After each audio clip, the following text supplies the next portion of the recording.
4-5টা পত্রিকা নিয়ে আসতে বাসায়। আমি ঘুম থেকে উঠে আব্বা বলে কি, এই দেখো এইটাই তোমাদের নিউজ আসছে। মানে সে সকাল থেকে গিয়ে পত্রিকা ওখানে দাঁড়াই ছিল, সে সব পত্রিকা ঘাটছে, এরপরে যেটা নিউজ হয়েছে সে নিয়ে আসছে আমার জন্য। তখন দেখলাম অনেকগুলো মিডিয়ায় আসছে। তো এই মানে আব্বা জানতো যে আমি ছেড়ে দেওয়ার পাবলিক না, ক্যাম্পাসে আমার ক্ষেত্রে এটা ঘটবে। এবং আব্বা কোনোভাবে আমাকে হলে পারমিট করলো না।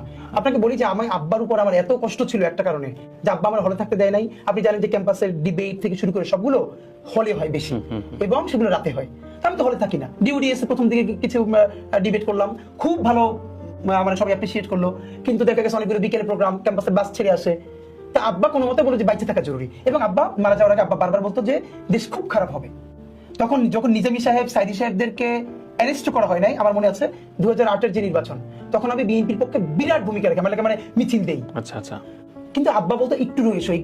তখনই লিডিং পর্যায়ে, হ্যাঁ, আমি এবং আমার মনে আছে যে আমার এলাকা থেকে বিভিন্ন গ্রামে গ্রামে যে জনসংযোগ হইতো আমাকে নিয়ে যেত। দুইটা কারণে, একটা আব্বার যে হুজুরের ছেলে এই হিসেবে একটা সোসাইটিতে মর্যাদা ছিল, আমি ভালো বলতাম, খুব স্লোগান ধরতাম, নিয়ে যেত সবার সাথে টিম করে করে গ্রামে যাইতাম রাত্রিরে। তো আব্বা বলতো যে এতই করা যাবে না, কারণ অনেক কিছু করবে। এবং আব্বাই বলতো যে বিএনপিকে ক্ষমতা আসতে দেওয়া হবে না। আমি এখন ভাবি সেইটা কিভাবে রিড করছে।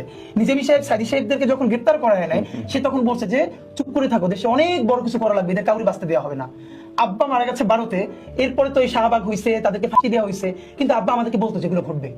এবং আমি তো প্রচন্ড উত্তেজিত হইতাম। তা আব্বা বলতো যে কিছু মানুষের বাইচে থাকা দরকার। আমার মনে আছে এই কথাটা, মানে আমি বলতাম আমি কি হিপোক্রেট হবো, আমি কি মুনাফিক হবো, আমি কি এইটা জানিয়ে মেটে করবো না।